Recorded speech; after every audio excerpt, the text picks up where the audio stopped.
안녕하세요. 이베스트 투자증권의 염승환 이사입니다. 계좌를 신규 개설한 고객님께 요약집 주식 상품권 10달러를 드리는 이벤트를 진행합니다. 영상 하단 더 보기란을 통해 많은 참여 바랍니다. 네, 안녕하세요. 염승환 이사입니다. 2023년 1월 6일 방송 시작을 하겠습니다. 시장 함께 읽기. 자, 어제는 좀 죄송합니다. 저도 이제 확인을 어제 좀 늦게 해가지고 어제 갑자기 1월 3일께 업로드돼 있더라고요. 영상이. 어느 분이 좀 알려주셔가지고 다행히 좀 바꿨는데, 아무튼 어제는 조금 죄송스럽고, 네, 그래서 어제 밤 12시죠. 예, 밤 12시에 다시 업로드가 됐을 거예요. 그래서 그거 좀 참고해 주시면 감사하겠습니다. 자, 오늘은 뭐 제대로 올라갈 거니까 너무 걱정하지 마시고요.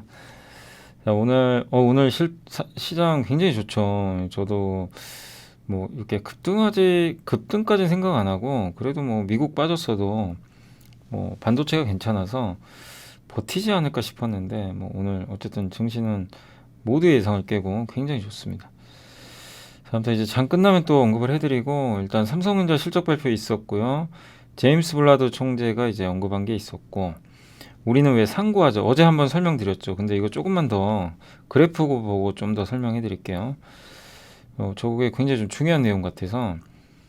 그리고 BOE가 이것도 한번 이제 악재가 됐었는데, 이제 오늘 키움에서 좀 반박하는 보고서가 나왔고, MLCC 관련된 내용이 있고요. 낸드 어제 키옥시아랑 웨스턴 디지털 합병설 있다고 한번 보고서 보여드렸죠. 근데 저희 당사에서 보는 또 의견도 설명해드리겠습니다. 그리고 오늘도 뭐 은행주가 난리가 아닙니다. 네, 국내 금융지주, 또 솔루엠, 세아제강지주, SKI 테크놀로지, 덕산 네오룩스까지 한번 말씀을 좀 드리도록 하겠습니다. 오늘 특히 요게 좀 중요하긴 해요.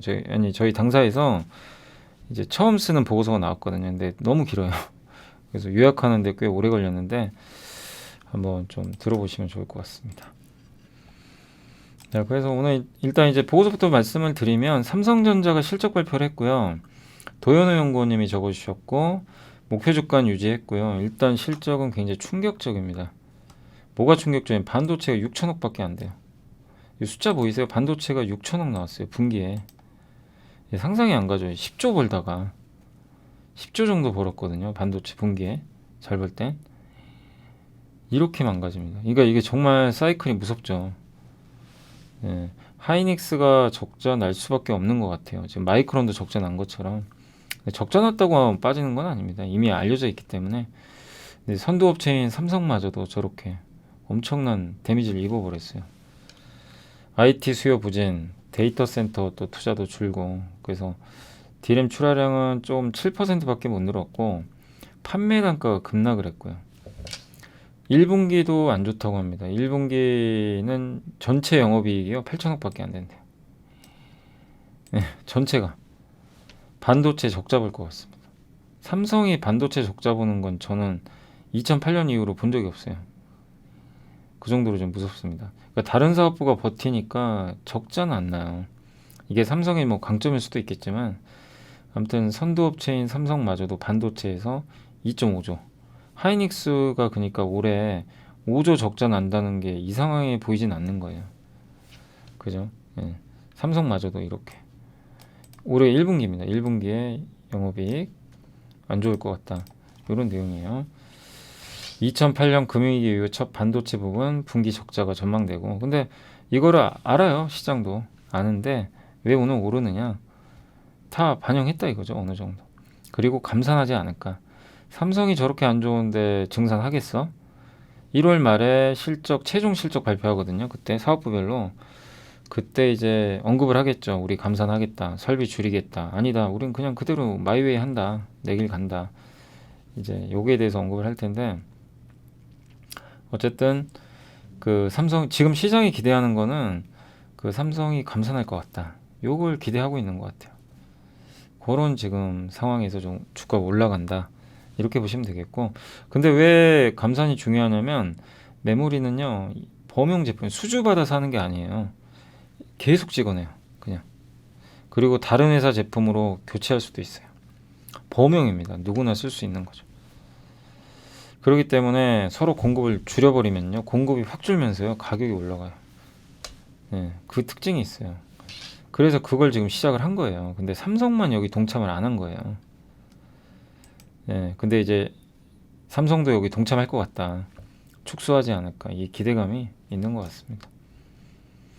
그래서 투자를 줄일 것 같고, 그러면 상반기보다 하반기에 재고가 더 줄 걸로 보는 것 같아요. 이렇게 그 시차가 있으니까.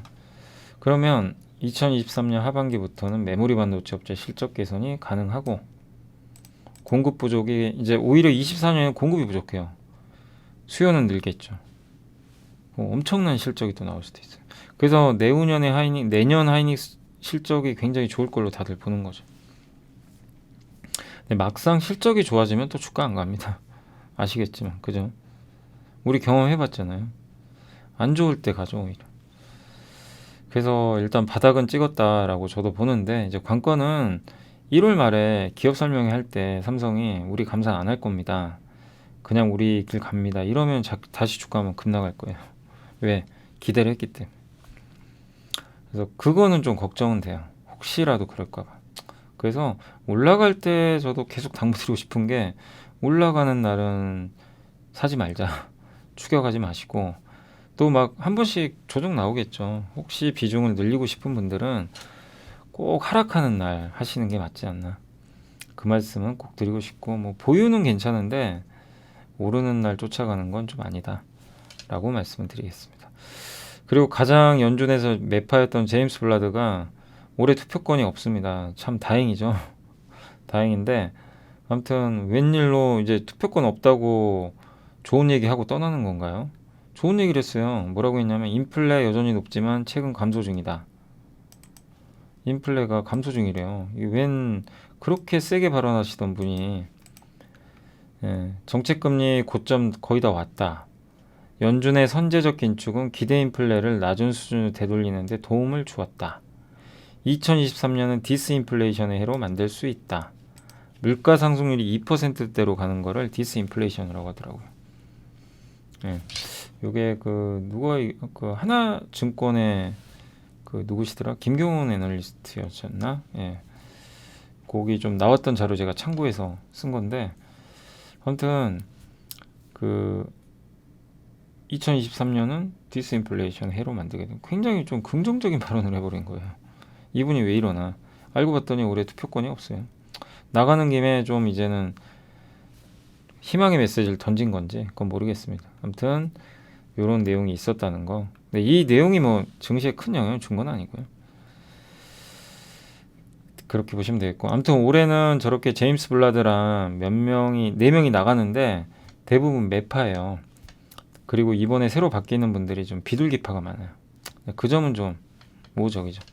그 어제 이제 보고서 한번 보여드렸던 건데, 하이투자의 이용찬 연구원님이 한 번만 더 말씀드릴게요. 대부분 상조하고 얘기하는데 상고하저예요. 여기는 상고하저다. 근데 뭐 급등한다가 아니라 어쨌든 상반기가 좀 더 좋다 이겁니다. 하반기 그렇다고 급락 아닙니다. 그러니까 상승도 완만하고 하락도 완만하다, 이렇게 보시면 되겠고, 왜 상반기가 더 좋냐면 주가 지금 싸다. 중국도 지금 모멘텀 2분기부터 시작된다. 미국 금리 인상도 상반기에 중단되잖아요. 그러니까 이러니까 이걸 반영해서 미리 올라간다고 보는 것 같아요. 항생 오르는데 한국만 안 간다? 그건 아니다. 그리고 이제 IT가 움직이죠. 실제 움직여요. 우리나라 IT 움직이면 지수 올라가거든요. 그래서 코스피 2050에서 2600인데 상반기에 오히려 만약에 간다면 여기까지 갈 수도 있다는 얘기입니다. 하반기는 좀 둔화되고. 그리고 중요한 거는 저 지수보다 구조적인 변화 주목하자. 리쇼링 우리 공부해봤죠. 미국에 제조 공장 짓는 건데, 공장을 지으면 어떻게 돼요? 미국의 중산층 일자리가 늘어나요. 지갑이 두터워집니다. 그럼 중산층들이 소비를 많이 하겠죠. 그런 제품을 판매하거나 거기 중간재를 납품하는 기업들은 돈을 벌겠죠. 그동안은 초고소득층하고 신흥국의 중산층이 돈을 벌었어요. 왜? 세계화에선 미국의 공장을 짓는 게 아니라 중국이나 저기 동남아나 이런 데 공장을 엄청 지었죠. 싸니까. 그래서 신흥국 중산층이 돈 벌고 또 저기서 돈 버니까 선진국은 초고소득층이 돈을 벌었어요. 근데 이게 이제 깨진다 이거예요. 누가 보냐 이제는 선진국 중산층이 돈 번다. 이 내용입니다. 이거를 원하는 게 바이든 대통령이에요. 신냉전 탈세계의 목적 중에 하나입니다. 중국 견제도 있지만 근데 어쨌든 과잉 중복 투자를 야기하겠죠. 아무튼 이는 금리와 물가 압력을 높일 수 있는 요인이고요. 비용 부담이 구조적으로 늘어나게 됩니다. 그래서 금리 인하는 올해 없을 수도 있다는 얘기예요. 그래서 엄청난 상승은 어렵다. 근데 뭐 이거보다도 우리가 주목할 거는 뭐 금리 인하냐 뭐 인상이냐 이거보다도 결국 업종이나 기업을 잘 선택해야 되는데 우리가 어딜 봐야 되는지 나와 있죠. 그래서 저번 1월 말에 올려드렸던 시장 함께 읽기 영상에서 두 축을 말씀드렸잖아요. 리쇼링과 중국 소비 회복. 이 두 개예요, 우리는.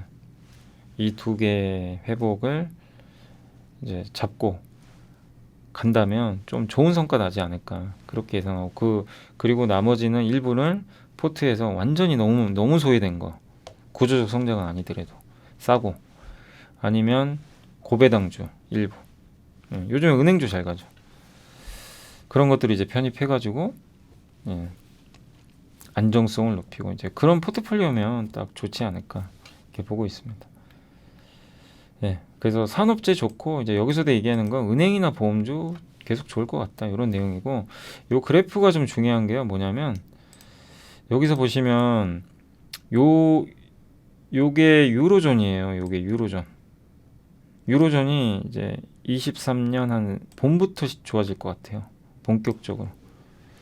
그리고 중국은 이제 2월 지나면 2월부터 춘절 지나면 중국 경기 확 좋아질 것 같고 미국이 제일 느려요. 그러니까 중국부터 좋아지고 유럽 좋아지고 그 다음이 미국은 2분기 좀 지나서 약간 순차적으로 다 좋아집니다. 경기가. 그러니까 하반기는 다 좋아지는 거예요. 보시면. 그래서 주가가 먼저 가는 거예요. 상고.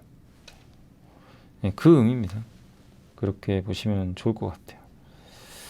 이러면 우리나라한테는 이게 좋을까요? 나쁠까요? 당연히 좋죠. 왜냐하면 중국에 영향받죠. 유럽에 영향받죠. 그러면 달러는 꺾여요. 그래서 한국 증시가 이제 상반기 좋을 수 있다는 내용입니다. 그리고 우리나라의 IT 기업들이 이런 회복에 지금 전혀 주가가 안 올라갔어요. 이걸 반영하면 주가도 오르겠죠. 그래서 상반기에는 이렇게 천천히 오르면서 뭐 저점은 2050까지는 보지만 어쨌든 2600까지는 갈 수 있고 다만 하반기는 600을 넘는 것보다는 이렇게 슬로우하다. 근데 이거는 하나의 전망이니까 그렇게 보시면 좋을 것 같아요. 그리고 유가 엄청 떨어졌죠. 유가랑 에너지 가격. 근데 이건 이제 에너지나 이런 것들은 떨어진 건 좋은데 구조적으로 물가가 왜 쉽게 안 내려가냐면 고용이 너무 좋아요. 임금 상승. 이게 안 꺾여요. 얘가 이렇게 꺾여야 돼요. 그럼 물가가 확 떨어집니다. 저건 쉽게 안 내려가요. 지금 당장은. 그러니까 금리 인하가 없는 겁니다. 이 두 가지가 충돌하는 거고 그래서 작년보다 물가는 낮는데 옛날보단 고물가다.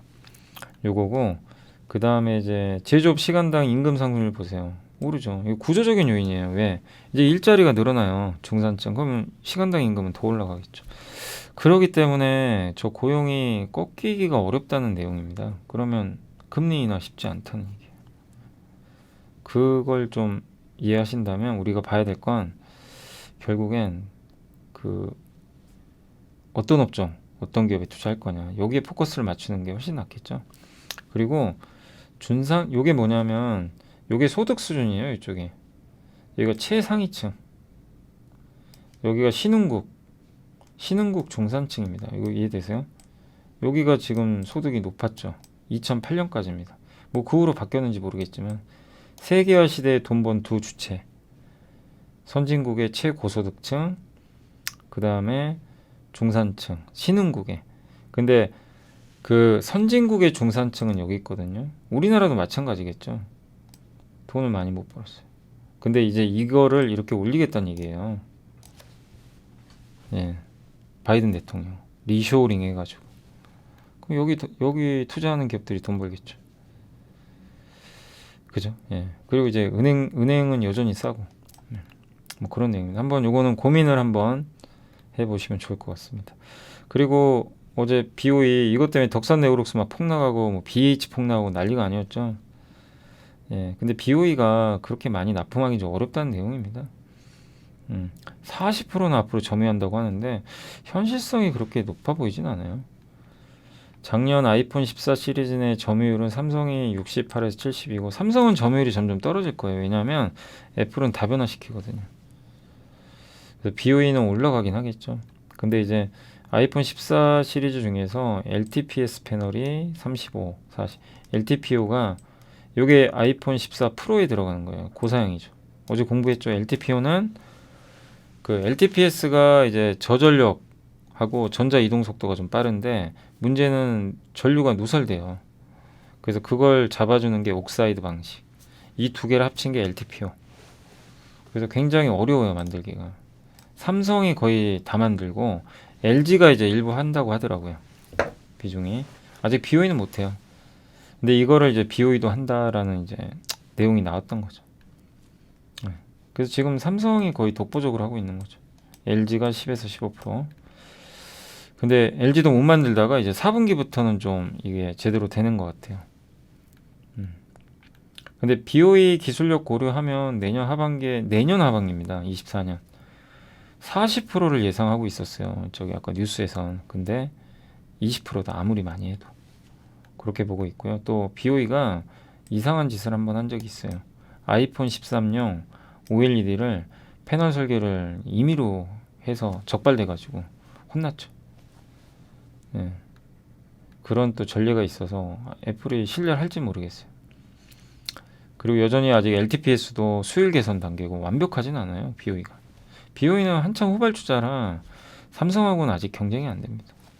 근데 이제 마치 삼성을 이길 것처럼 나와버리니까 황당했던 거죠.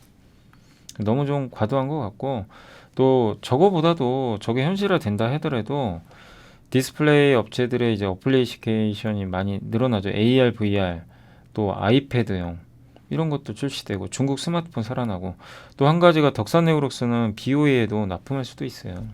소재 기업이니까. 그러니까 삼성에만 납품하는 건 아니죠. 예. 그리고 핵심은 뭐냐면 중국 스마트폰이 살아날 거예요. 우리나라 OLED한테도 나쁜 거 아니거든요. 왜? 아직까지 OLED는 한국이 거의 주력으로 다 만들어요. 중국은 아직은 제대로 못 만들어요. 지금 이제 쫓아온 거죠. 그래서 이제 너무 우려할 필요는 없다. 뭐 그런 내용이고 MLCC는 낮아지는 숫자와 올라가는 기대라는 이제 보고서인데 하이투자의 고희영 연구원님이 이제 자료를 적어주셨고 MLCC 요즘에 좋죠. 삼성전기도 어느새 거의 15만 원 근처까지 올라왔습니다. 중국이 이제 살아나니까 급격하게 올라와요.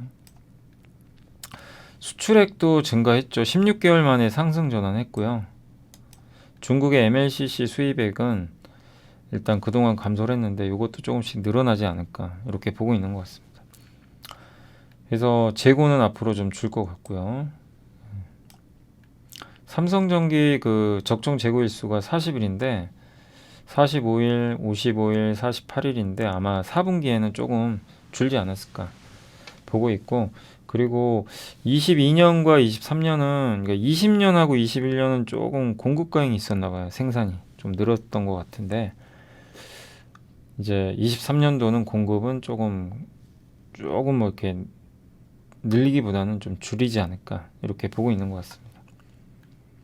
근데 단기적으로 아직까지는 뭐 스마트폰이 많이 팔리는 것도 아니고 지표가 좀 안 좋긴 할 거예요. 그렇지만 그거에 따라서 뭐 주가 변동성 나오겠지만 예, 일단 큰 방향성에서는 어쨌든 주가는 좀 바닥은 찍었다라고 보고 있는 것 같습니다. 아직까지 수요 개선 데이터는 엄밀히 보면 나온 건 특별한 건 없어요. 전자제품, 통신기기, 소매 판매, 스마트폰 PC 생산량 이런 업황 지표가 11월에도 크게 부진했거든요. 근데 어쨌든 이제 리오프닝을 향해 가는 진통 과정이죠. 과정에서의 어떤 진통인데 중국은 어쨌든 좋아집니다. 소비 쿠폰도 발행하고 이제 감염 거의 집단 감염으로 가더라고요. 중국은 지금. 예. 그러니까 한두 달 내에는 정점 찍고 좀 오히려 좋아질 수도 있어요. 중국은 글로벌 핸드폰 수요의 25에서 30% 정도 차지할 정도로 엄청 큰 시장이에요. 중국이 살면 우리 한국의 반도체, MLCC 다 좋아집니다. 그래서 그 기대감이 지금 약간씩 선반영은 하고 있다 라는 식으로 봐주세요. 왜냐하면 주가 지금 먼저 가잖아요. 예. 중국 스마트폰이 17년 이후 5년째 지금 역성장을 했고, 어쨌든 교체 수요를 좀 기대를 하고 MLCC의 기업들의 좀 주가에 좀 모멘텀이 계속 이어지기를 기대를 하고 있다라고 보시면 좋을 것 같습니다. 그래서 MLCC 여기 수입액인데 보시면 삼성전기 주가가 그대로 동행하죠. 예. 빠질 땐 빠지고. 그리고 삼성전기 주가 수출액이 드디어 이렇게 늘었어요. 계속 빠지다가. 그리고 중국 홍콩 비중이요, 이 MLCC 쪽에서 거의 절반 이상이에요. 전 세계. 그러니까 중국만 보면 돼요. 가장 중요한 거. 근데 중국의 수입액은 아직은 감소했는데 중국 수입액은 조금 늘지 않을까라고 예상을 하고 있는 것 같습니다. 리오프닝 되니까. 그리고 지금 적정 재고 이상으로 보이는 하는데 이게 아마 조금 낮아지지 않을까 이렇게 예측을 하고 있는 것 같아요. 그리고 분기별 생산량은 이제 줄기 시작했죠. 실제 보시다시피 적정 수준 밑으로 왔습니다. 이러면 공급 과잉이 줄어드는 거죠. 그리고 중국의 연간 스마트폰 출하량인데 아무튼 출하량이 이렇게 안 좋아요. 지난 몇 년간 계속 줍니다. 근데 올해는 좀 바닥 찍지 않았나, 회복되지 않을까 이렇게 예상을 하고 있는 것 같습니다. 셀인이 뭐냐면, 여기 셀인은요, 제조사 있죠. 삼성이 예를 들어 스마트폰 만들죠. 저 유통사 있죠. 거기다 넘기는 걸 셀인이라 그래요. 그 용어는 좀 참고하시면 되겠고, 아무튼 바닥은 확인됐고 수요 개선 좀 지켜봐야 된다. 어쨌든 방향성은 나아지고 있다라고 보시면 좋겠습니다. 자, 그리고 이제 낸드 시장의 변화인데 저희 당사 남대중 연구원님이 웨스턴 디지털이 이제 키옥시아 인수 제논이, 근데 이거는 합병을 하면은 한국한테도 되게 좋아요. 좋은데 중국이 반대할까봐 참 어려운 거예요. 21년도에도 한번 하려다가 중국이 반대하지 않을까 해서 일본의 또 기술 유출 우려도 있다 보니까 결국 무산됐습니다. 근데 또 이 얘기가 나온 건 왜 그러냐면, 지금 키옥시아도 지금 이번에 감산 들어가고 너무 안 좋아요. 낸드가. 그러니까 지금 이거 안 하면 이제 못 산다고 보는 것 같아요. 좀 위험하다. 그래서 원래 웨스턴 디지털하고 지금 같이 하고 있거든요, 이미. 그래서 이거 뭐 합병한다고 당장 공급이 뭐 크게 막 뭐 줄고 막 그러진 않아요. 이미 공동 생산 형태로 운영을 하고 있기 때문에. 근데 일단은 어쨌든 업체 하나가 없어지잖아요. 예. 총 6개였거든요. YMTC 이제 없어집니다. 못 만들죠. 여기에 저기 키옥시아 이제 4개만 남아요. 4개인가요? 삼성, 하이닉스, 마이크론, 웨스턴, 4개만 남는 거죠. 그럼 이제 D램처럼 가는 거예요. 그래서 장기적으로는 굉장히 호재가 될 수 있는 거죠. 예, 그런 내용이고, 키옥시아가 옛날에 도시마의 메모리 사업부를 이제 베인 캐피털에 매각했는데 여기에 하이닉스가 지분 투자했어요, 옛날에. 그래서 이때 4조 원 투자했습니다. 예, 그래서 키옥시아가 만약에 기업 공개를 하면 이걸 현금할 수 있는데 상장을 지금 못하고 있어요. 키옥시아. 예, 그때 원래 2020년에 기업 공개 하려고 그랬거든요. 예, 근데 이제 웨스턴 디지털하고 합병을 하면 미국에 상장돼 있잖아요, 웨스턴 디지털. 그러면 어떻게 되겠습니까? 키옥시아 지분을 일부 의결권을 확보하니까 매각해서 자금 조달할 수 있는 거죠. 그러니까 하이닉스는 지금 돈이 좀 필요하잖아요. 들어갈 데가 많으니까. 그래서 요게 되면 하이닉스한테 상당한 호재가 될 수 있다라는 내용입니다. 그리고 이제 국내 금융지주, 지금 신한지주가 자기자본 비율, 그러니까 위험자산 중에 위험 가중자산이라고 하는데 그 중에 자본 비율이 얼마나 있냐, 이게 많을수록 좋죠, 자본 비율이. 예, 요게 금융당국이 허용한 건, 아니 그러니까 규제하는 건요, 10.5% 이상은 무조건 맞춰야 돼요, 자본 비율을. 그러니까 회사에 돈을 쌓아놓으란 얘기예요. 위험에 대비해서. 그 비율을 10.5가 기준입니다. 근데 신한지주는 12.7까지 갖고 있어요, 지금. 많이 갖고 있는 거예요. 근데 신한지주가 뭐라고 했냐면 자본 비율 12% 넘는 그 금액은 주주환원에 쓰겠다. 뭐 배당인지 자사주 소각인지 몰라요. 근데 신한지주는 되게 적극적으로 주주환원 하는 업체 중에 하나고, 지난해에도 자사주 소각 2회나 진행을 했고 분기 배당하고 있는 회사예요. 근데 지금 12.7 정도 되거든요. 0.7만 만약에 이걸 주주환원 하면요, 금액이 2.6조 원이나 돼요. 엄청난 거죠. 주주환원율이 50%. 이거 절반을 주주환원에 쓴다는 거예요. 번 돈에. 근데 이걸 이제 금융당국하고 좀 상의를 해야 되긴 할 것 같은데 뭐 어떻게 될지 모르겠습니다. 근데 여기 국내 시중은행에 이걸 셋이라 그래요. 이게 아까 자기자본 비율, 요게 용어로 셋 1인데 여기 10.5입니다. 근데 12.7이니까 많죠. 그래서 금융당국과 좀 협의를 해야 된다. 다만 회사가 목표하는 방향성은 명확합니다. 주주들한테 돌려주겠다. 남는 돈은. 좋은 거죠. 우리가 은행에 투자하는 목적이 뭐예요? 은행이 성장하는 거. 성장주 하려면 은행에 왜 합니까? 그죠? 배당 목적이에요. 은행 투자는. 근데 은행의 배당이 늘어난다. PER이 올라가요. PER 3배짜리 회사가 이제는 야, 배당 많이 준대. 20% 주다가 50%. 주가 어떻게 되겠어요? 그냥 점프하는 거예요. 예, 이제 이게 스타트를 끄는 거예요. 그래서 오늘도 KB가 가는 거예요. 근데 어제도 설명드렸지만 이런 이슈 때문에 올라가면 단기적으로는 좀 조심하자는 거죠. 예, 흥분만 할 게 아니라 최종 결론 난 건 아니니까. 근데 중장기적으로는 이 방향으로 갑니다. 그래서 또 한번 주가가 흘러내릴 때 그때는 또 장기적인 관점에서 배당도 받으니까 투자해볼 만한 거죠. 그 말씀을 어제 드렸던 거예요. 어쨌든 이제는 배당 성향이 늘어날 거고 최소 30% 이상까지는 될 거고 자사주 소각하면 더 좋죠. 예. 그래서 우리나라 은행주들은 성장이 없으니까 엄청 싸게 거래됐잖아요. 근데 이제 그 성장이 열린 거예요. 저 주주 환원으로. 예.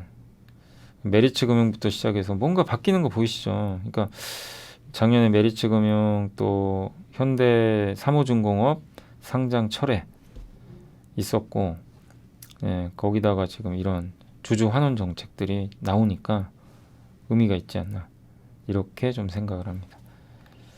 그래서 우리나라에서도 이제 이런 기업들이 많이 나와야 되겠죠. 그리고 KB나 하나금융지주도 이럴 거. 오늘 그래서 KB가 많이 가는 거예요. KB도 자본 비율이 높아요. 그러니까 KB도 많이 주는 거 아니야? 이제 이런 기대감. 근데 그건 기대입니다.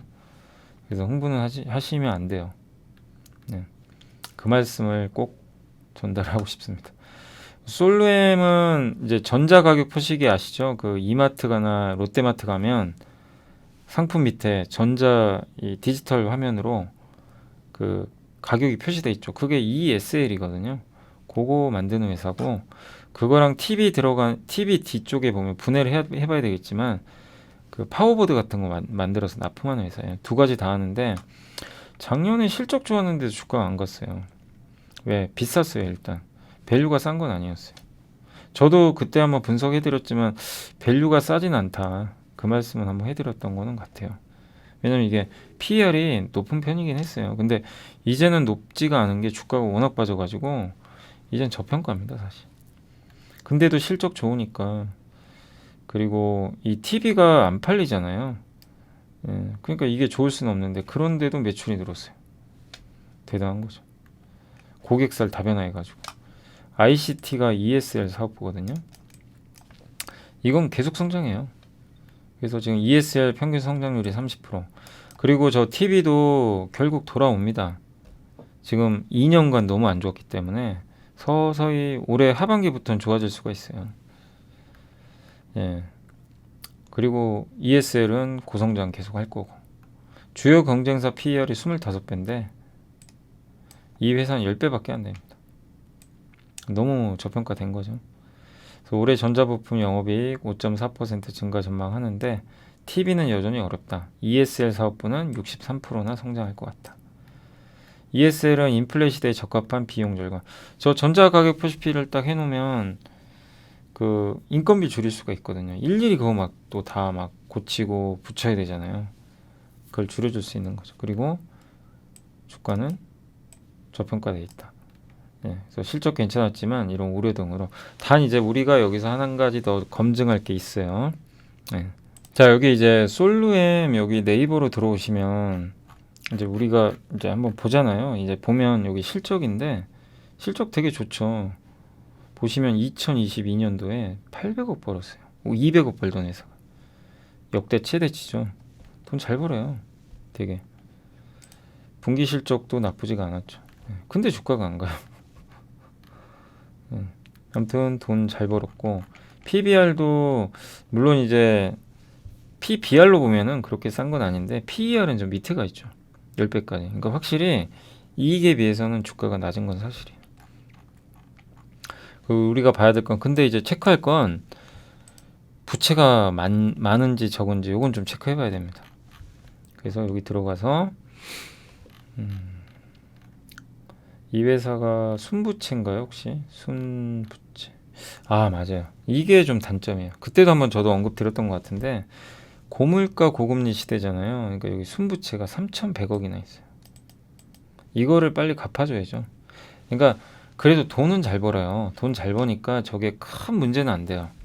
제일 위험한 게 적자나고 돈도 까먹고 있는데 부채가 크다. 그러면 이제 그 회사는 좀 문제가 있는 거죠. 근데 이 회사는 돈은 버니까. 근데 좀 아쉬운 건 순부채가 3,100원. 예. 그러니까 이런 것들은 이런 내용들은 애널리스트 보고서 잘 안 나오거든요. 그래서 우리가 보고 이런 거를 검증은 해봐야 돼요. 항상. 그러니까 싸고 다 좋아요. 올해 실적 좋고 이건 좋은데 야, 저 3,120억이나 되는 순부채가 있구나. 저거 어떻게 갚지? 예, 그리고 1년에 이자 비용이 저렇게 부채가 많으면 왜 안 좋냐면요. 배당을 못 줘요. 이자 비용 나가니까. 배당을 많이 줄 수가 없어요. 그다음 볼까요? 이자 비용 여기 금융원가. 이자 비용이 지금 보세요. 원래 9억 나갔죠. 분기당 13억, 10억 점점 느는 거 보이세요? 왜? 왜 늘까요? 금리 때문에. 35억입니다. 그럼 4 곱해보세요. 130억. 1년에 130억은 그냥 나가야 돼요. 이거 아쉽잖아요. 사실 저 돈을 주주들한테 줬으면. 그게 좀 아쉽다는 거죠. 그래서 돈도 잘 벌고 충분히 갚을 수 있어요. 1년에 근데 최소 100억에서 130억은 빠져나갑니다. 그러면 요 번 돈에서 그 정도 나가는 거죠. 그래도 나쁘다고 보지 마세요. 왜냐면 돈 잘 버니까. 올해 1,000억 버는데 100억이면 크게 뭐 티는 안 나는 거죠. 대신에 배당을 기대하긴 좀 배당 안 주죠. 돈 갚아야 되니. 어쨌든 부채를 좀 갚아야 되는 좀 숙제는 남아 있다. 예. 그러니까 어떻게 검증하는지는 좀 아시겠죠. 이런 식으로 최종 검증은 꼭 한번 해보시고 그 다음에 혹시 전환사채 있는지 한번 제가 보도록 하겠습니다.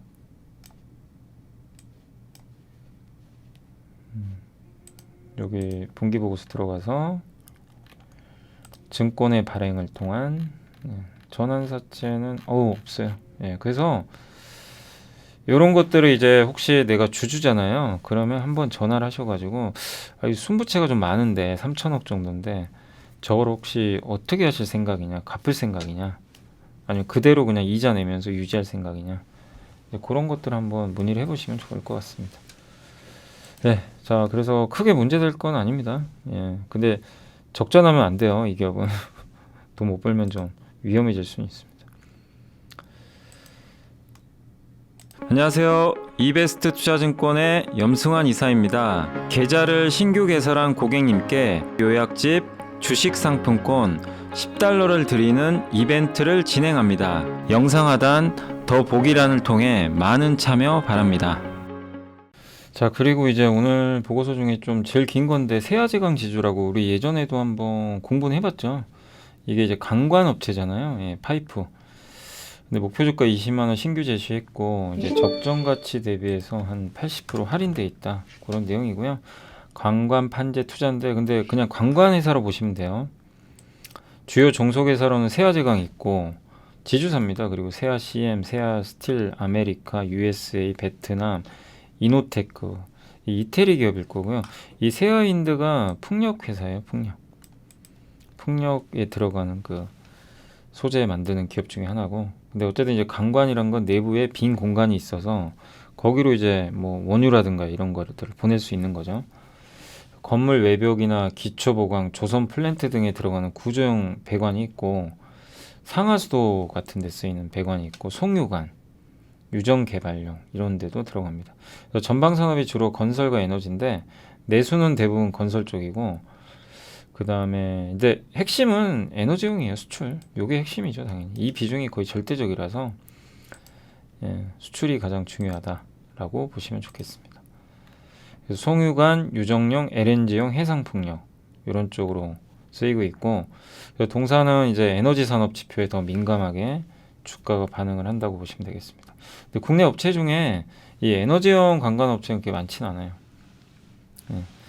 일부 현대제철도 일부 하는 걸로 알고 있고, 근데 이제 미국 법인 중에 세아스틸 아메리카는 세아제강에 미국 수출을 맡아서 진행하는, 어떻게 보면 이제 유통회사라고 좀 보시는 것도 좋을 것 같고, 또 따로 세아스틸 USA란 법인도 있어요. 요거는 이제 유정용 있죠. 이제 그 원유 이거를 이제 그 보내는 이제 파이프라인, 그거 25만 톤 현지 생산 체제를 갖추고 있습니다. 미국의 법인이 있기 때문에 미국에서 생산되는 거잖아요. 요거는 쿼터 제한 없어요.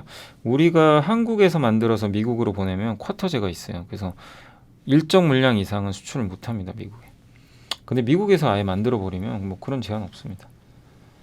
그래서 여기 보면 세아제강 같은 경우는 미국 수출 쿼터 할당량이 27만 톤 딱 정해져 있어요. 더는 못 보내는 거죠. 이노테크는 이제 이탈리아 회사고 옛날에 14년에 인수했고요. 이제 유럽을 책임지겠죠.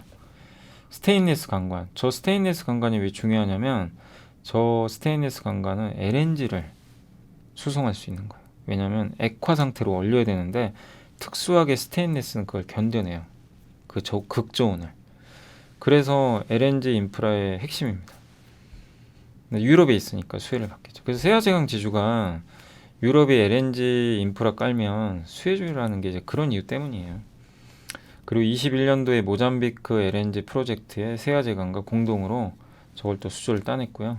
또 하나 더 있는 게 세어인드가 자회사인데 유럽 해상풍력 있죠.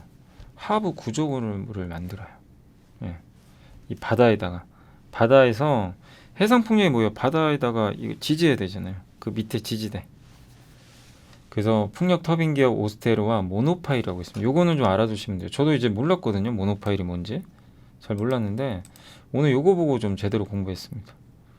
뭐냐면 이따가 한 번 더 설명해 드릴게요. 아무튼 이제 요 핵심 투자 포인트는 뭐냐면 글로벌 에너지 기업들이 설비 투자하죠. 아까 며칠 전에 최진영 연구원님 보고서 기억나세요? 바이든 대통령이 지금 뭐를 하고 있죠? 미국의 에너지 기업들한테 야 너네들 빨리 유전 좀 캐고 에너지 생산 좀 늘려라. 근데 이제 이 회사들은 왜 안 해요? 안 하려고 민기적대요. 유가 떨어지면 누가 책임질 거냐? 우리 손해 보는데. 그래서 뭐라 그랬어요? 그럼 우리가 사줄게. 67에서 72달러에 원유 사줄 테니까 만들어. 보장해줄게. 최저 가격 보장을 하겠다는 거예요. 그래서 지금부터 들어가면 5년 후에 만들어집니다, 사실. 그죠? 좀 시간은 걸려요. 근데 어쨌든 에너지 기업들 설비 투자는 해야 돼요. 지금 바이든 대통령이 계속 지금 압박을 넣고 있는 거죠. 독려하고 있어요. 이제 그 내용이 여기 들어가 있습니다. 그래서 실제로 23년도에 설비 투자 계획은 좀 늘렸는데 더 많이 늘 겁니다. 또 LNG 투자는 구조적으로 늘어나죠. 유럽은 이제 미국으로 LNG를 받아야 되니까 그 LNG 터미널이 많이 지어지면 LNG용 STS, 스테인리스 관관이 많이 필요하겠죠. 이런 것도 있고, 독일이 12월에 최초의 부유식 터미널 준공했거든요. 그래서 내년 23년에도 추가적으로 3개 정도의 터미널을 가동할 걸로 지금 계획을 하고 있습니다. 이거는 구조적인 거잖아요. 미국과 캐나다가 천연가스 생산해서 수출할 거고 파이프라인들이 부족해요. 이거 계속 깔아야 됩니다. 또 중동 아프리카에서도 LNG 프로젝트가 다수 대기 중이고, 그러니까 전 세계가 LNG 인프라 엄청 투자해요. 그래서 작년에 좋았잖아요. 좋다가 좀 식었지만, 왜냐, 천연가스 가격이 급락을 하니까 모멘텀이 꺾여버린 거예요. 그렇지만 천연가스 가격과 상관없이 이거는 구조적인 이슈입니다. 이거 보고 아까 이 보고서랑 매칭이 안 되세요? 혹시? 여기 하이투자, 요거 애널리스트, 리쇼어링. 리쇼어링의 핵심 뭐죠? 에너지 인프라 투자예요. 저런 거 LNG, 원유, 설비 투자하고, 그 다음에 신재생 에너지 투자하고, 해상풍력.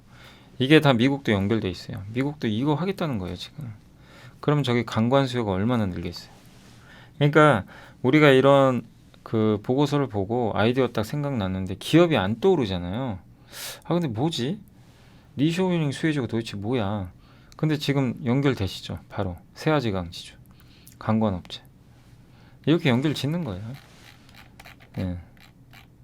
그렇게 해서 이제 투자를 이제 접목을 하시면 돼요, 사실. 그러니까 딱 보면서 딱 이게 그 연결이 되시죠. 두 개가 다른 회사 리포트인데 서로 읽다 보니까 그 내용입니다. 그래서 LNG 인프라 투자 계속 할 거고, 그 다음에 중국 경기 부양도 수혜주래요. 왜냐하면 중국이 경기 부양하면은 석유만이 아니라 강간의 원재료가 철강입니다. 이 강강 만드는 원재료가 열연이에요. 열연은 중국의 그 수요랑 맞물려 있는데, 중국이 경기 부양하고 부동산 부양을 하면요, 열연 가격이 올라가고요. 열연 가격이 올라가면 이게 원재료거든요. 이거 가지고 강관을 만드는데 강관도 같이 올라가요. 그래서 수익성이 좋아져요. 그래서 이제 이것도 맞물리는 거죠. 그래서 지금 강관 가격이 좀 떨어졌어요. 근데 요게 멈출 수 있는 거죠. 그러니까 어떻게 보면은 미국이 아까 제가 말씀드렸죠. 올해 봐야 될 두 축이 뭐죠? 리쇼어링하고 중국의 소비. 이 두 개가 다 같이 맞물리는 것 중에 하나가 또 이게 연결이 안 될 것 같은데 강관이 연결되네요. 그죠? 물론 이게 틀린 아이디어일 수도 있지만 이제 그렇게 연결될 수도 있는 거죠. 그리고 또 한 가지가 더 있어요. 이제 이것만 끝나는 게 아니라 본업에 해상풍력이 붙는 거예요. 하부 구조물, 모노파일이라고 있습니다. 이제 여기에 들어가게 되는 거죠. 그래서 이 모노파일을 설명드리면, 세아제강제주의 자회사 중에 하나가 세아인드인데, 이 회사가 영국에 24만 톤 규모의 공장을 만들어요. 그래서 내년 6월에 준공이 됩니다. 얼마 안 남았죠. 근데 영국은 해상풍력 많이 설치하고 있죠. 근데 해상풍력이 좋은 점이 민원이 제기될 가능성이 별로 없어요. 왜냐하면 육상풍력은 거대하게 이게 세우면 주변 또 소음도 있고 거기 사는 사람들이 민원을 제기할 수 있는데, 바다에는 그런 게 없죠. 그리고 좁은 공간에서도 많은 걸 생산할 수 있고, 그래서 그리고 바람이 많이 불잖아요, 해상에서. 그래서 이제 핵심 설치 기술이 있어야 되는데, 그런 거 중에 하나가 여러 가지 방식이 있는데, 중력식, 모노파일, 제끼, 트라이포드, 부유식, 이런 몇 가지가 있어요. 근데 이제 이 중에서 모노파일을 제일 많이 쓴대요. 해저면 있죠, 이 바다면 있죠, 여기다가 밑에다가 드릴링 공법으로요, 파일 있죠, 이만 엄청나게, 그러니까 뭐 좀 두껍다고 해야 되나, 그 철강을 그냥 박는 거예요, 밑에다. 그리고 그 철강을 기반으로 해서 위에다가 윈드타워 있죠, 구조물. 이거 윈드타워가 이제 CS 윈드가 하는 거죠, 그 위에. 그리고 이제 날개. 근데 그 맨 밑에 이제 깔리는 게 모노파일입니다. 요거를 만드는 회사가 요거예요. 여기 세아제강 지주의 자회사 세아인드. 좀 이해가 되시죠? 그래서 보통은 4에서 6mm 정도의 모노파일을 쓰는데 점점 이게 두꺼워진대요. 왜냐하면 대형 풍력을 짓기 때문에. 그래서 북해에 설치된 풍력 터빈의 80% 이상이 모노파일 구조고요. 근데 이거를 만드는 업체는 굉장히 제한적이에요. 경쟁은 적고 수요는 늘죠. 그리고 점점 대형화하니까 9m 이상의 프로젝트가 많이 생겨난다고 합니다. 그래서 만약에 14메가와트짜리를 가정을 해서 모노파일을 만든다고 치면 2022년에 640개인데 이게 25년엔 1700개 이렇게 늘어난대요. 그리고 톤 한 개당 1800톤에서 2500톤이 들어가는데 2000톤을 가정을 하면 작년에 115만 톤, 올해 167만 톤, 25년도엔 321만 톤, 이렇게 급격하게 늘어난다고 합니다. 현재 생산 중인 글로벌 기업들의 총 용량이 71만 톤밖에 안 돼요. 턱없이 공급이 부족한 거죠. 그래서 세아인드가 지금 영국에 짓고 요거 생산을 하게 되면 24만 톤 만들거든요. 그러면 이거 만들자마자 이제 영국 설치 계획만으로도 수요는 보장이 돼 있다. 그리고 또 세아제강도 또 따로 하나 봐요.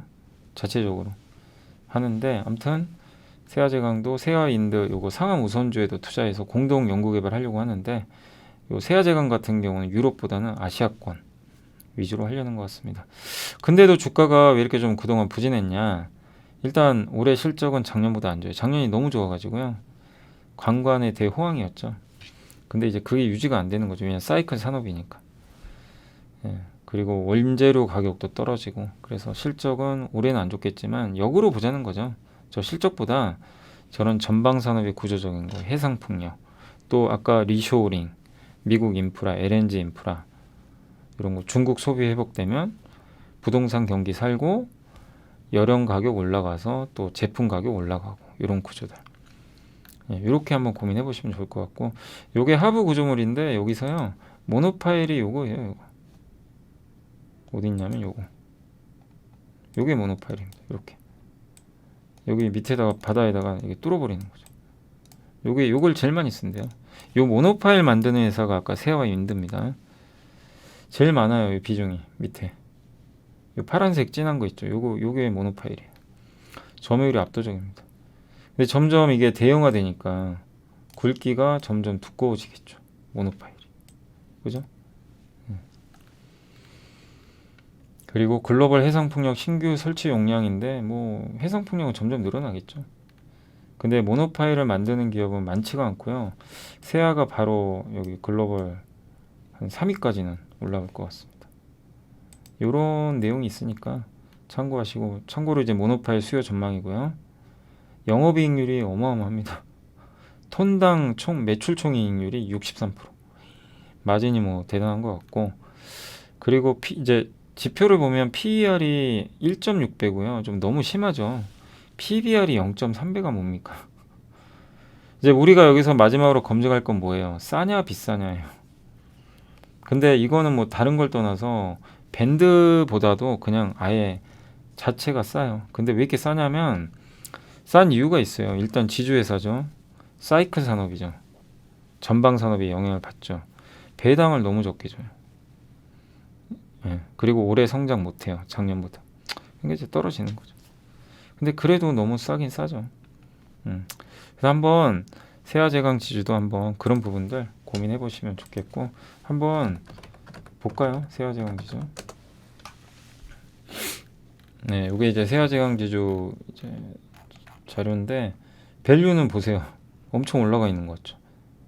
야, 이거 이제 머리 아니야? 막 이럴 수 있는데, 그동안 얼마나 밸류가 낮았나요? 지금 이렇게 올라와도 0.5배도 안 돼요. 그죠? 예. 근데 아까 저기 나와 있는 거는 0.3배입니다. 올해 기준으로. 예. 그래서 한 중간 정도 된다고 보시면 될 것 같아요. 근데 그래도 이제 옛날 평균보다는 높아요. 옛날엔 너무 밑에 있던 거죠. 밸류가 아예.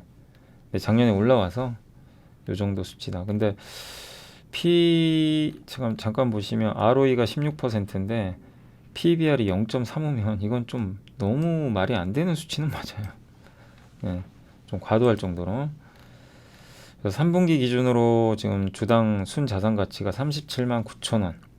37만 9천 원이 주당 순자산 가치입니다. 현재. 그래서 지금 평균이 얼마냐면요. 0.3배 정도 되네요. 딱 중간이.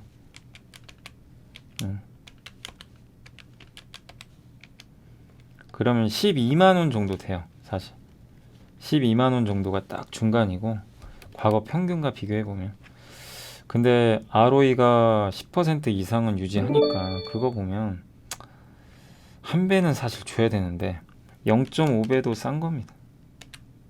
0.5배 곱하기 얼마죠? 37만 원이었나요? 18만 5천 원이죠. 그러니까 18만 5천 원도 사실 좀 비싸다고 할 수는 없어요. 예. 그래서 지금 주가가 14만 2,500원이죠. 그러니까 12만 원이 바닥이고요. 18만 5천 원이 딱 이제 최상단이에요.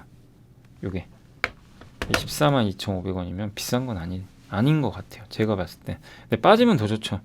빠지면 빠질수록 나쁘지 않다. 그래서 밸류 계산해 보면 뭐 전혀 비싸진 않다. 저는 뭐 그렇게 보고 있고, 다만 이제 올해 실적은 작년보다 안 좋아지니까 좀 주가는 더디게 가겠죠. 만약에 올라간다고 해도. 그 이제 우리가 봐야 될 거는 또 이 회사가 이제 다른 건 다 받고 뭐 좋죠. 내용도 좋고 하니까 재무 봐서 재무에 뭐 정말 큰 문제만 없다면 괜찮지 않을까 생각합니다. 그래서 한번 요거 한번 볼게요. 이렇게 좀 늦게 뜨네요. 잠시만요.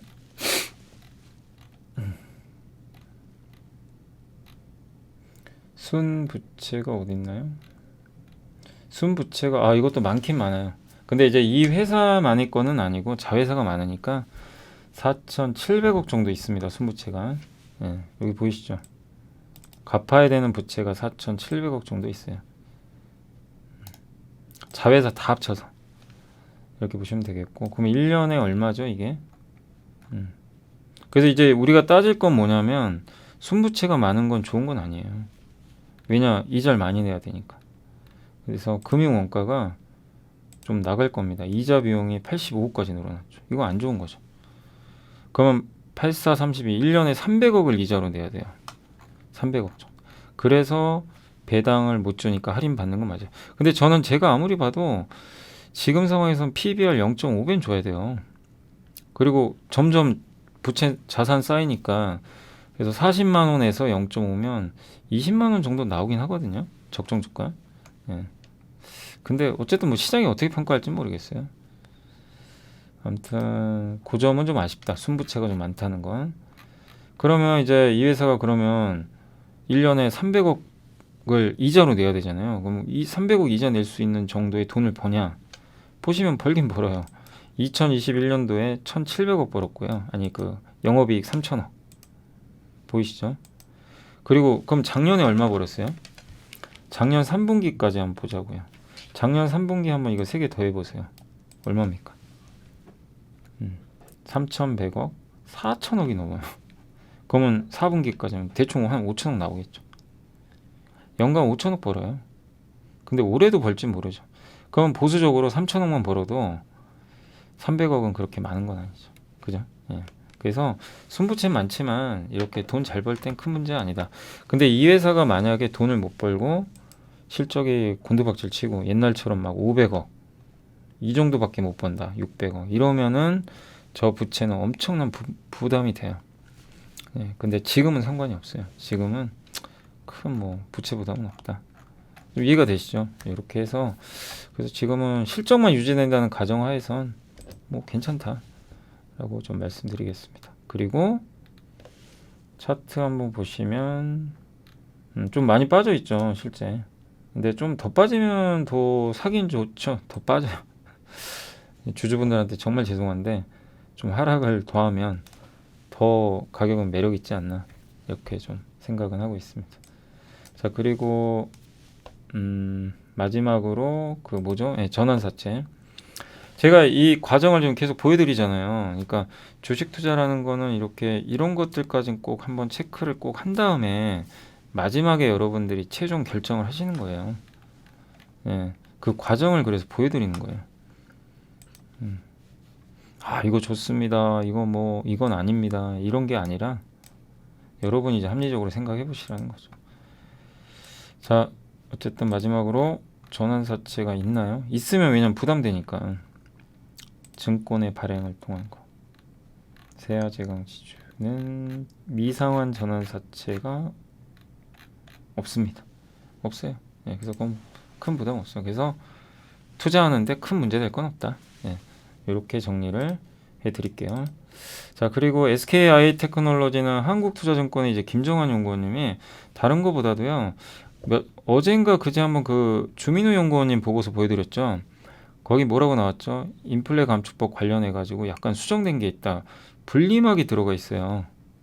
분리막이 미국에서 이제 만든 거는 보조금을 받아요. 이게 왜 중요하냐면 중국의 창신 신소재가 SK랑 경쟁하거든요. 근데 중국산을 만약에 쓰게 되면 세액공제를 못 받아요. 근데 전 세계 1위 업체인 중국 창신 신소재가 미국의 얼티엄 셀즈가 LG랑 어디죠? 그 GM이 합작한 회사죠. 여기에 공급 계약을 맺었어요. 미국에 신규 투자하겠대요. 근데 만약에 저게 들어가 있으면 이게 어그러질 수도 있어요. 이걸 쓰면 못 받아요. 못 받습니다. 배터리 세액 공제를 못 받아요. 그러니까 이제 얼티엄 셀즈도 고민을 하겠죠. 옛날 규정에는 상관이 없는데 이번에 분리막이 들어가 있어요. 그러면 한국산을 쓸 가능성이 높아져요. 예, 그죠? 우리나라 거. 예, 그래서 이 부분은 이제 SKI 테크놀로지 좀 일단 호재가 좀 될 가능성이 높아졌다.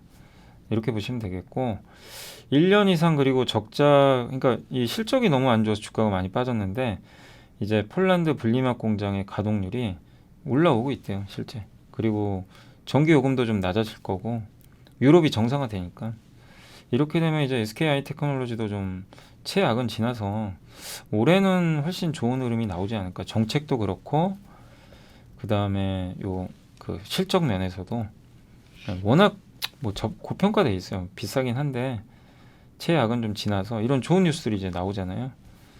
그래서 이제 보유하신 분들은 좀 참고하시면 좋을 것 같습니다. 아마 1분기부터는 영업이익 흑자 전환하지 않을까 분리막 보고 있습니다. 그 덕산 네오룩스는 이제 아까 그 BOE 그것 때문에 어제 폭락을 했는데 김정환 연구원님이 애플 아이폰량 BOE 공급 가능 소식에 이제 어제 급락을 했는데 다만 이제 너무 BOE가 침투하는 건 너무 공격적이지 않냐 그렇게 적어주셨고 그 만약에 40% 달성하려면 BOE가 저 아이폰 프로 모델에서 최고 2개 모델을 다 따내야 되거든요. 주요 공급사. 근데 삼성을 이기고 그럴 수 있겠냐 이거예요.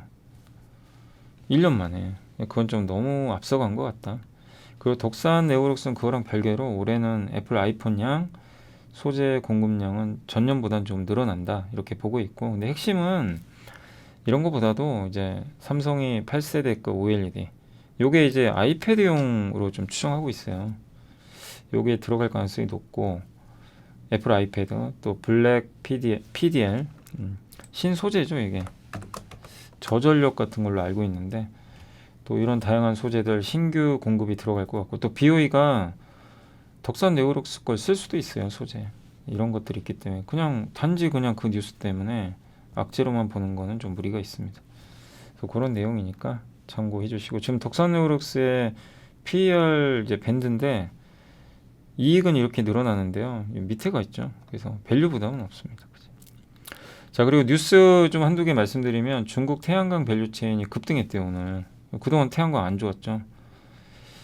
그래서 요새 하나솔루션도 좀 우려를 했었어요. 그렇지만 이제 지금은 가격은 굉장히 매력적인 가격까지 왔는데 태양광 밸류체인이 어쨌든 급등을 했었고 그 이유는 태양광 모듈 기업 2월 수주가 증가할 거라는 전망이 나왔다고 합니다. 그래서 중국 태양광 좋대요.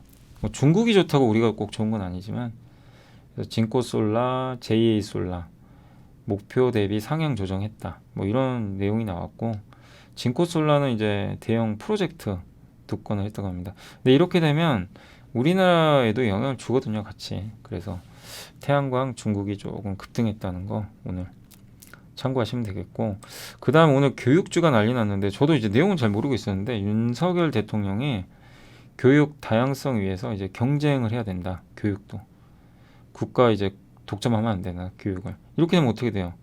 EBS 위주로 막 기출문제 나오고 막 그러잖아요. 어떻게 되겠습니까? 또 거기다가 뭐 자율형 공립고 뭐 이런 얘기도 있더라고요. 그러면 이게 고등학생 입시가 부활할지는 모르겠는데 아무튼 이제 민간 교육 업체들한테 호재죠. 예, 이런 수요가 늘어나니까 그래서 이제 급등을 했던 것 같아요. 그러니까 이런 정책이 정말 중요한데 교육주들 그 우리가 이제 교육주 공부해 본 게 예전에 메가스터디 교육하고 디지털 대성이죠. 디지털 대성은 이제 내부자 매수도 좀 있었는데 이제 뭐 당연히 호재가 되겠죠. 이런 게 진짜라면. 그래서 한번 교육 정책도 좀 대통령의 언급이 나왔으니까 한번 고민해봐야 되고요. 왜냐하면 교육주는 또 밸류가 낮아요. 그래서 한번 지켜볼 필요는 있습니다. 예. 삼성전자 아까 했죠. 자, 그래서 이제 여기까지 한번 이제 뉴스까지 한번 말씀을 드렸고요. 네, 이제 장 한번 살펴보겠습니다. 오늘 이제 주식시장 끝났고 종합주가지수 오늘 예상을 깨고 급등했어요. 그래서 2000 거의 300까지 다시 올라갔고, 아무튼 뭐 변동성이 너무 크죠. 뭐 장대 양봉이 나오는데 어쨌든 분위기는 좋아요. 이번 주가 이제 연초 첫 번째 주인데 첫 번째 주를 강세로 마감했습니다. 여기 주봉으로 보시면 어쨌든 들어 올려 버렸어요. 그래서 좀 반전이 조금 시작됐고 1월 효과가 좀 있으면 진짜 좋겠네요. 예. 그래서 모처럼 좀 좋은 분위기 좀 연출을 했다. 그리고 보다 긍정적인 건 미국이 급락했는데도 한국만의 힘으로 올라간 게 더 좋고 환율도 지금 급락해 버렸어요. 원달러 환율이 1268원까지 예. 계속 내려갑니다. 이런 부분도 좋고요. 그리고 오늘 외국인도 주식을 좀 많이 샀죠. 보시면 코스피를 3,100억이나 샀고요. 그 다음에 기관들은 2,200억. 역시 연기금은 많이 비워놨다고 말씀드렸죠. 연기금은 의무적으로 좀 사야 돼요. 예, 우리나라 주식 비중이 낮기 때문에. 지금 채워놓고 있습니다. 거기다 투신 들어오고 연초에 자금 집행하는 것 같아요. 금융투자도 이제 거의 매도 끝났고 개인들만 파는 거죠 지금. 그래서 시장의 분위기는 완전히 반전됐다. 그리고 오늘 가장 많이 산 건 전기전자 위주고 서비스 업종은 좀 판 것 같습니다. 인터넷이나 게임 쪽. 그리고 오늘 업종으로는 건설주가 난리가 났어요. 건설주 이제 둔촌주공 아마 미분양이 아니고 계약이 좀 잘 될 것 같더라고. 정부가 이제 워낙 강하게 그 부양책을 내놨고 또 아파트 가격인가요? 뭐 아까 잠깐 뉴스 보니까 이제 반등했다는 얘기도 있더라고요. 기사에 한번 찾아보시면 그런 것들이 투자 심리에 좀 우호적으로. 근데 추세 상승은 아니겠죠. 아직은 아니겠지만 그래도 그동안 워낙 눌려 있었잖아요. 건설주들. 그쪽에는 좋은 뉴스가 나온 것 같습니다. 그리고 오늘 이제 섹터로 보시면 그래서 건설주가 여기 보면 가장 많이 올랐어요. 대우건설, GS, 뭐 DLNC 그죠? 주택으로 좀 이렇게 시름시름 앓고 있던 기업들이 오늘 올라왔고 이렇게 되면 시멘트도 좋죠. 건자재. 오늘 철강주도 좀 좋았고요. 중국 이제 기대감이 좀 있죠. 건설 대표주 이제 섹터로도 가장 많이 올랐고요. 해운주도 오랜만에 올랐습니다. 반도체, 삼성전자가 물론 많이 오는 건 아니지만 벌써 6만 원 거의 근접하고 있고요. 하이닉스도 어느새 벌써 8만 3천 원 넘겨버렸어요. 형님들 가니까 아우들 다 따라갑니다. 네. 다 따라갔고 교육주 아까 이제 대통령의 그 발언. 네, 흥분은 하시면 안 돼요. 막 저런 뉴스 나왔다고 또 막 쫓아가거나 그러지 마시고. 근데 관찰은 이제 해봐야죠. 어떻게 바뀌는지. 그리고 시스템 반도체도 오늘 좋았고. 오늘 두산 테스나가 좋은데 내일 함께 배우기 시간에 내일 올라가는 거 오사트라고요. 이제 시스템 반도체나 뭐 메모리도 있고 한데 이제 그 반도체 후공정하는 회사들 있죠. 뭐 두산 테스나, 네페스, LB세미콘, 뭐 한양 디지텍, SFA 반도체 이런 기업들에 대한 이제 내용들을 설명해 놓은 게 내일 이제 아침 10시 올라가니까 이제 반도체 거의 다 끝나가요. 함께 배우기 시간에서 한번 공부해 보시면 좋을 것 같고. 그다음 PCB 회사들도 오늘 좋았고요. 자동차도 오늘 현대모비스가 요즘에 좋더라고요. 예, 오늘도 3%나 올랐고 만도도 한 2.6%. 그러니까 완성차보다는 확실히 요즘에 이쪽 부품 회사들이 주가가 되게 좋은 것 같습니다. 한우 시스템도 5% 올랐고요. 철강주 좋았고 오늘 뭐 다 올라갔죠. 워낙 시장이 좋다 보니까 갤럭시 부품주. 태양광도 오늘 괜찮았어요. 아까 중국 이제 받았겠죠 영향을. 그죠? 그래서 오늘 하나솔루션도 제가 그때 한번 하나솔루션도 한번 볼까요? 우리 하나솔루션. 예. 제가 그때도 좀 조심하자. 그러니까 이런 게 이제 경험이 된다고 이제 말씀을 드리고 싶은 거예요. 그러니까 이런 뭔가 안 좋은 이벤트가 나왔을 때 회사에 확인해서 이거 진짜 안 좋아지겠구나. 그런데 밸류가 싸진 않고 그럼 보수적으로 봐야죠. 그런데 진짜로 그렇게 해서 주가가 급락을 해버렸어요. 그럼 밸류 보고 이 정도 레벨이면 악재도 반영됐고 괜찮다. 이제 이렇게 계산을 하는 건데 실제 하나솔루션은 그게 정확하게 돼버렸죠. 우리가 예상한 대로. 실제 지금 내려오고 있잖아요. 그죠? 요게 올해 기준으로 보면요. 지금 이제 저평가 영역으로 와버렸어요. 사실상. 올해 기준으로. 그러니까 이제 매력이 생겨버린 거죠. 어제 막 4만 원도 깨져버렸잖아요. 근데 일단 오늘 오른 거는 어찌됐건 그 중국발 그 호재다. 그래서 좀 시간은 걸려요. 뭐 여기서 바로 V자 반등은 어렵고, 그러니까 급하게 하지 마세요. 또 한번 흔들릴 겁니다. 예, 그건 꼭 염두에 두시고, 그 반도체 장비도 좋았고요. 예, 재료 OLED도 어제 정말 OLED 너무 안 좋았죠. 네, 어쨌든 오늘은 일단 이제 OLED 쪽은 대부분 이렇게, 물론 이제 빠진 기업도 있지만 좀 반등을 한 것 같습니다. 오늘은 근데 덕산 네오룩스는 많이는 안 올랐네요. 많이 안 올랐고, LG 디스플레이, 이녹스 첨단 소재도, 그러니까 이제 어제 애플 충격 그러니까 그 BOE 충격 받은 기업들은 뭐 아직까지는 주가는 좀 부진한데, 아까 설명드린 대로 그 내용 좀 참고하시면 되겠고, 2차 전지도 오늘 오랜만에 괜찮았고요. 2차 전지도 워낙 빠져 있었죠. 로봇주들 요즘에 좋은데 좀 쫓아가진 마세요. 로봇주도.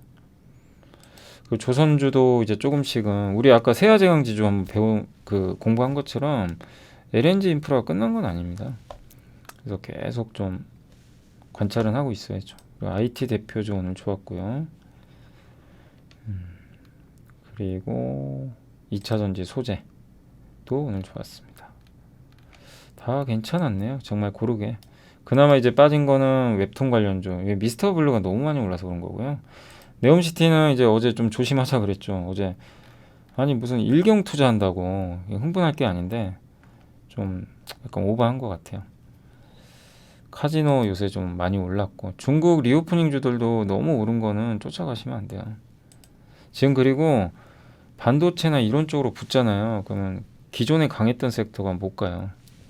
그건 염두에 두시면. 그래서 드라마 이쪽도 마찬가지입니다. 엔터 다 마찬가지예요. 12월이 좋았거든요. 어제 건설 중소형 그 금호건설 뭐 상가 버렸잖아요. 그죠? 오늘 다시 되돌리잖아요. 그러니까 좋은 건 아니에요. 그냥 펀더멘털로 가야 되는데 뭐 두바이, 일경투자 이런 걸로 막, 그러니까 얼마나 지금 시장이 투기적입니까, 그죠? 근데 거기에 여러분들이 너무 현혹되지 마세요. 근데 이제 금호건설도 좀 저거 진정되면 또 이제는 지금 부동산 좋아지니까 또 회복이 되겠죠. 근데 제가 말씀드린 요지는 어제 같은 그런 뉴스로 올라가는 건 결코 좋은 건 아니에요. 그리고 백화점 어제 좋았는데 오늘 좀 쉬었고요. 면세점도 좀 쉬어갔습니다. 그러니까 한마디로 오늘은 어제 급등했던 그 뭐 일부 두바이 관련주, 그리고 리오프닝 중국 이쪽이 좀 빠지고 나머지는 다 올라갔다 라고 생각하시면 좋겠습니다. 자, 그리고 오늘 일단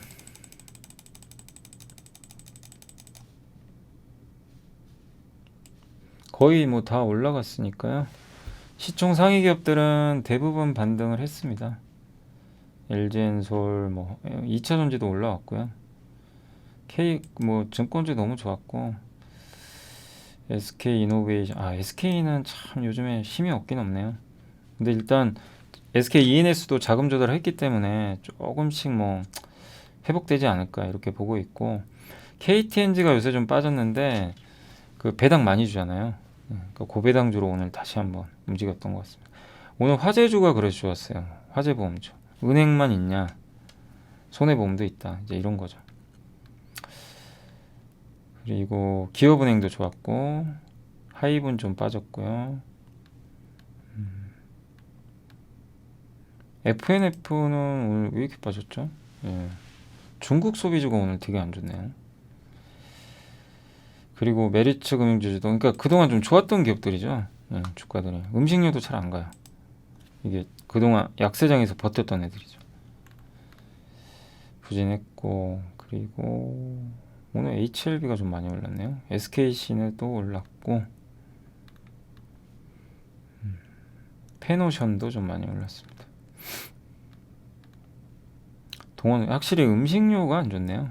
음식료, 방어주로 좀 불렸던 기업들은 오늘 같은 날도 좀 이렇게 오르질 못했던 것 같습니다. 그 건설주가 정말 오랜만이고, 오스테인 플란트 뭐 악재 나온 것 같더라고요. 무슨 뭐 리콜 얘기 있던데요. 집단 소송도 아까 있었어요. 그러니까 오스테인 플란트가 주가 그때 뭐 횡령인가요? 그것 때문에 빠져가지고 보니까 1억 원 집단 소송 피소가 한 번 있었고, 여기다 중국의 리콜 명령. 네. 사업 보고서 허위 기재인가요, 이게? 네. 몇몇 이제 주주분들이 모이셔가지고, 2020년 사업 보고서에 그게 뭐가 좀